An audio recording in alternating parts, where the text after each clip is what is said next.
Is astrology a guide to aid us in mastering the universe? This is the Cosmic Community Podcast with Galactic Ambassador Stacey Dredd. This astrology report is for the week of September 10th. And I just want to start out by wishing all of my community members a safe evening. There is a lot of fires going on in my area. And so anyone that is needing a little extra positive boost, I am sending that to you. There is a change of weather coming soon, and we're all immersed in this lifestyle of wildfire right now. So be safe, make smart decisions, all those things. I'm just sending so many positive vibes to everyone. And it's interesting because in the astrology, the planetary aspects have a tendency to, well, as the saying goes, as above, so below. And so there is a mirroring aspect to the planets and what's happening here in our existence, on our plane. And one of those interesting things is that as soon as Mars entered into the sign of Cancer, there was this interesting energy that came in, which is the intensity of Mars. And of course, Mars is a fiery aspect. This is the planetary ruler of the sign of Aries. It's a fire sign.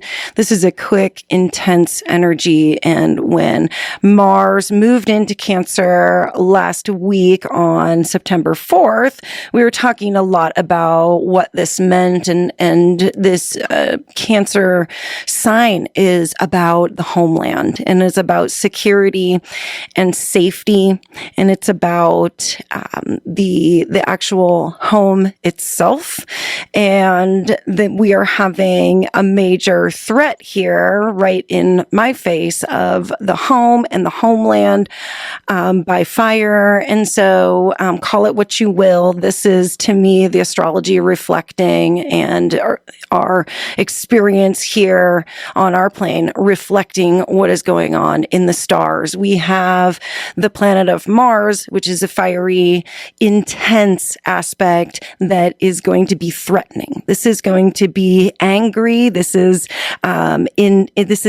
instinctual. This is very much the spark. And so Aries being a sign that starts things, when Mars goes into these areas, we see fires being started in these areas and transformations taking place here in our homeland for sure. And so just very interesting to watch these aspects happen. I'm not just seeing Mars and Cancer in regards to our our weather here, but also just in terms of what Mars brings to bring in arguments. It brings in the aspect of irritability and also defensiveness and taking action without thinking too much.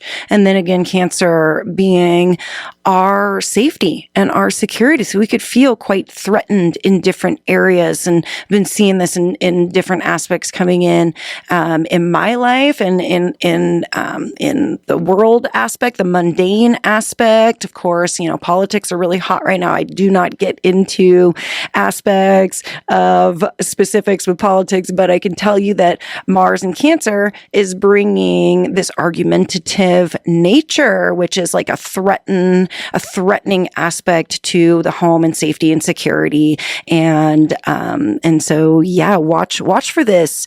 Anywhere that we can apply this astrology to live our more benevolent life. So we want to create and work with the energies, then we can just know that this is out there. I mean, this is really great energy for trying to stand up for the home and the homeland. Mars is the warrior, and so we want to protect.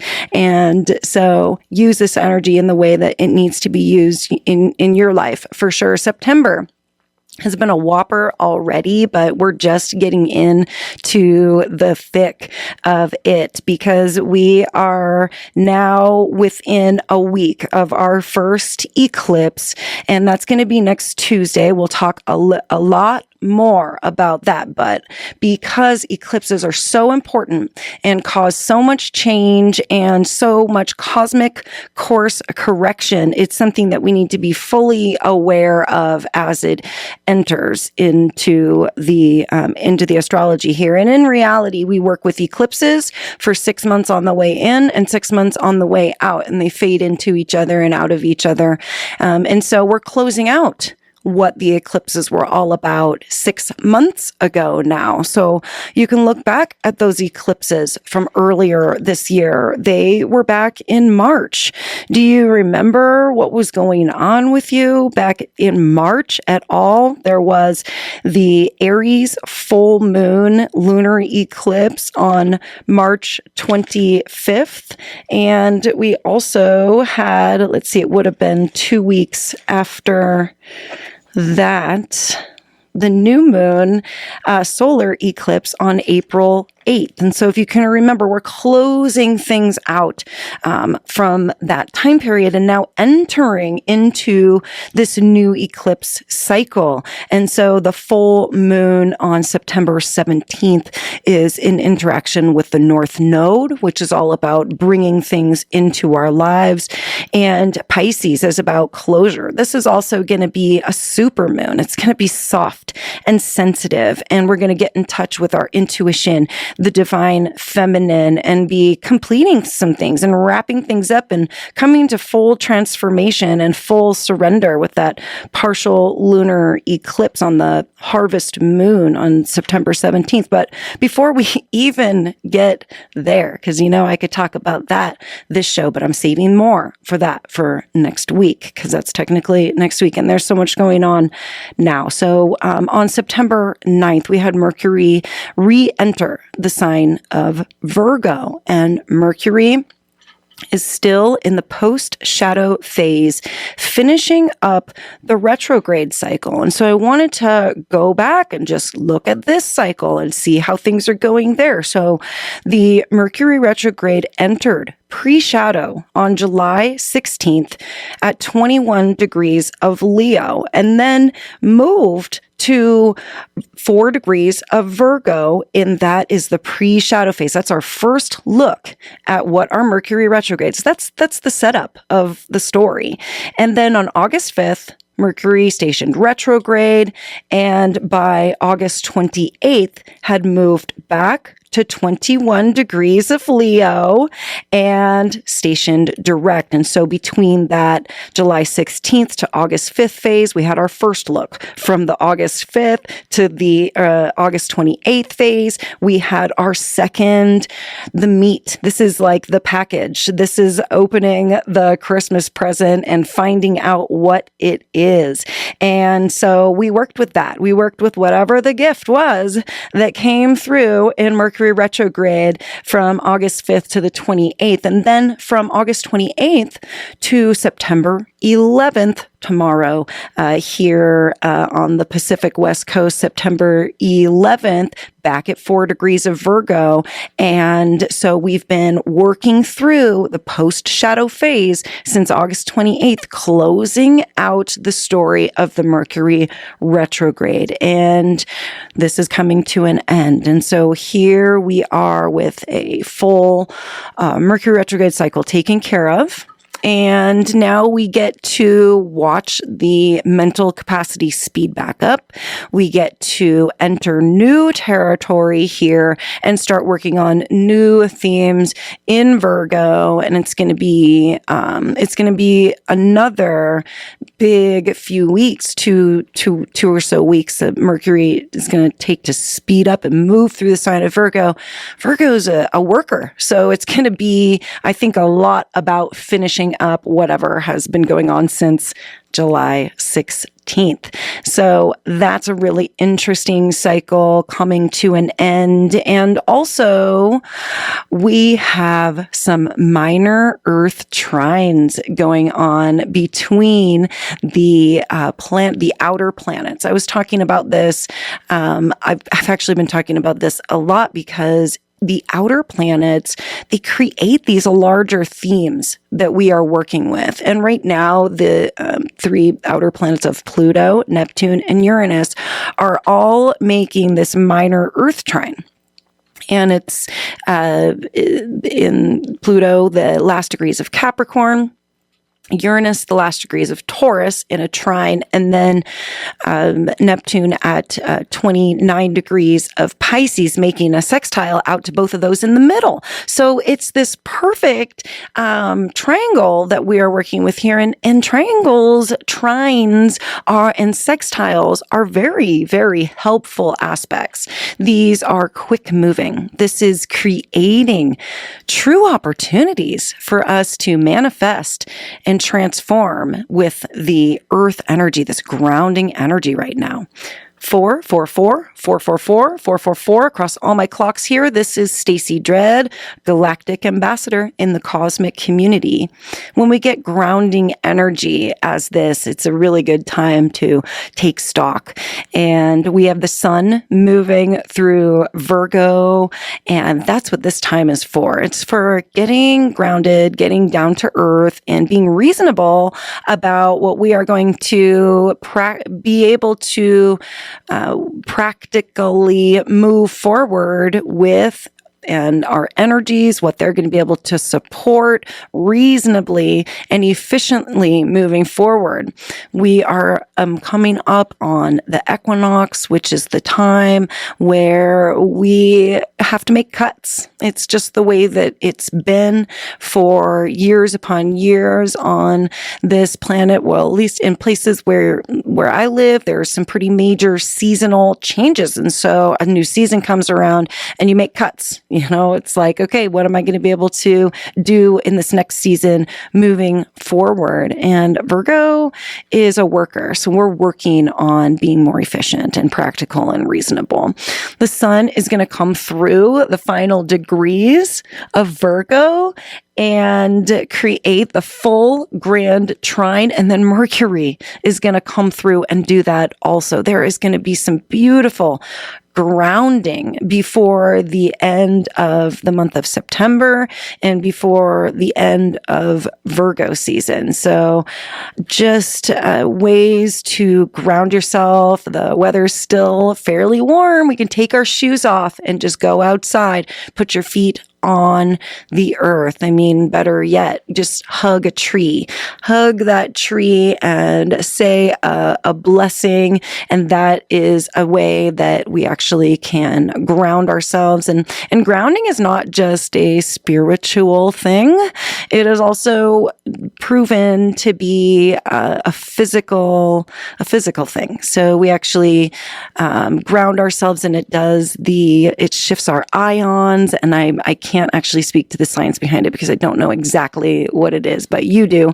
And so, you know what I'm talking about. And the grounding is actually a healthful thing to do for our well-being. And so a time to do that right now, the equinox and Virgo season and these minor and these grand earth trines, just begging us to come home to our Earth Mother. And we'll stay tuned to those grand trines between with the Sun and Mercury, and we'll talk more about those when they come up. So this week, there are some other aspects coming through. As Mercury re-enters Virgo, we are coming back into our healing space. Virgo provides a space for us to heal.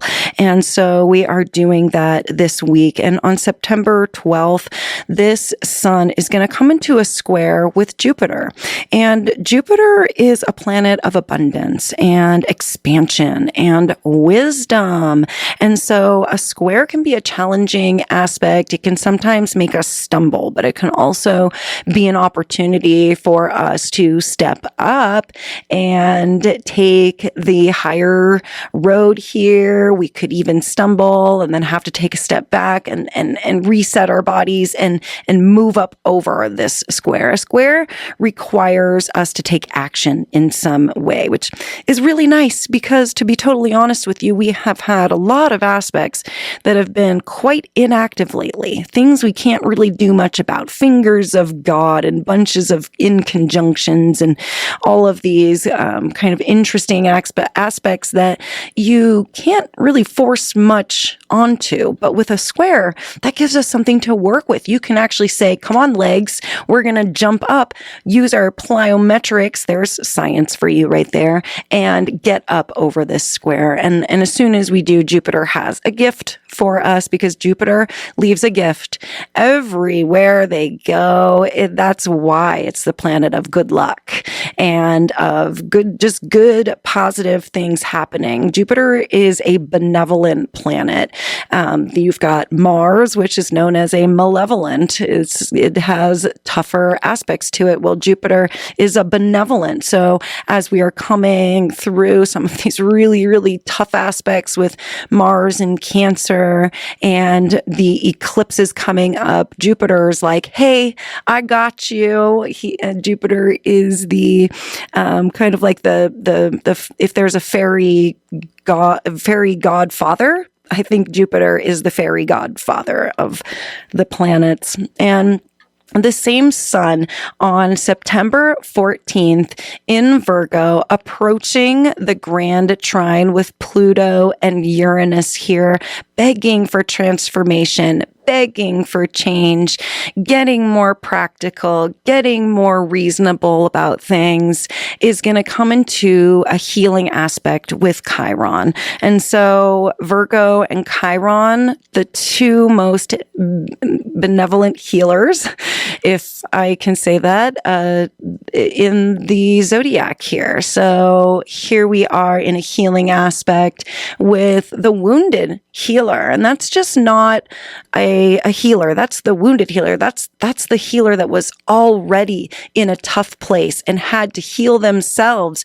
before they were able to turn around and start helping heal others or lead others to their own healing aspects. So this is actually an inconjunct. This is what I was talking about, that annoying aspect where it's kind of inactive. But with Chiron, it's almost like we're going to have an illumination. The sun, the great luminary of the zodiac, is going to shine light on Chiron. And we're going to see an area that we have healed, or that is bringing healing to, or that's maybe part of our next project of healing, depending on where these points land in our personal astrological natal birth charts. I mean, this is just kind of the greater energy that I give you, but it's really, truly dependent on how this interacts with your personal birth chart, which you can get a free birth chart online. You hear me talk about it here a little bit here and there, and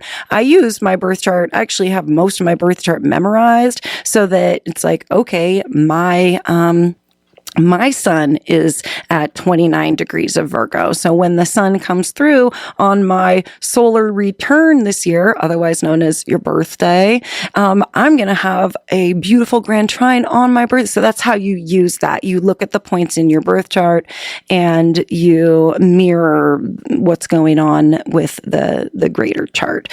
So that's going to be beautiful. Some illumination of healing on September 14th.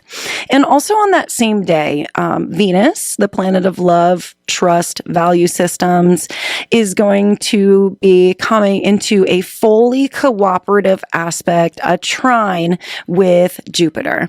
Jupiter is fresh off of that square with the sun, provided that gift there for us, and is now coming into a trine with the other benevolent planet, Venus. This is just good luck for everyone. We've got the two benevolents in a super cooperative state. We're going to see expansion of love, expansion of trust, opportunities to expand our money in some way, make more money, or this is a time where we could even just see surprise money, since Jupiter is gifts and Venus is money, and a trine is just like a slippery slide, a fun little slippy slide in your front lawn. Then maybe this is some surprise money coming in, or just anything regarding Venus. And also, just check out your birth chart and see where this all lands. This is going to be, let's see, 20 to 21 degrees of Gemini and Libra. So in air signs are all about change and movement. And so this cooperation between Venus and Jupiter could cause some big change or some movement or something settling into place. And so speaking of Venus in Libra, I just wanted to chat a little bit about this Libra South Node, Black Moon Lilith, Venus. It's like a little bit of a stellium going on in Libra, and Venus is strong there. She is doing really strong work in Libra, and Black Moon Lilith can be a little traumatic. It can be the things that trigger us. Black Moon Lilith are like the taboo things and the things that we don't really want to focus on. It's like kind of like a Pluto aspect when it comes to Black Moon Lilith, just the things that we don't want to talk about, the shadow aspects. And the South Node there also in Libra is a tough aspect too. This is like where things get lost, and this is where things just get erased from our life. This is things that we're walking away from. And Libra is the sign of relationships. So there could be some true toughness in relationships right now, wanting to walk away, just things taboo coming up, like just relationships being challenging, just in general with the South Node, Black Moon Lilith, Venus really strong there. It is a passing energy, of course. So hang in there, because this is going to move along fairly quickly. But just know that relationships are a little challenged right now. Same with other things ruled by Libra, like diplomacy, the law.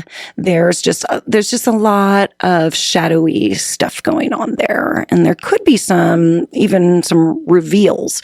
When it comes to the South Node, it could be something that gets revealed and then makes us take a turn to either, get something out of our life or walk away something or from something or whatever. So yeah, big stuff to work with, but just lean into the trines, lean into the grounding, lean into the Virgo. This is a transformative time. We have these 3 outer planets retrograde. We have some other, the eclipses coming up, causing some other tense, sort of slingshot feelings. As I mentioned, the beginning of September is not going to look like the end of September. So thank you so much for being tuned in today, and I wish you the very best, and I will talk to you again soon. Peace. Thank you for listening to the Cosmic Community Podcast. More can be found at kpov.org/thecosmiccommunity.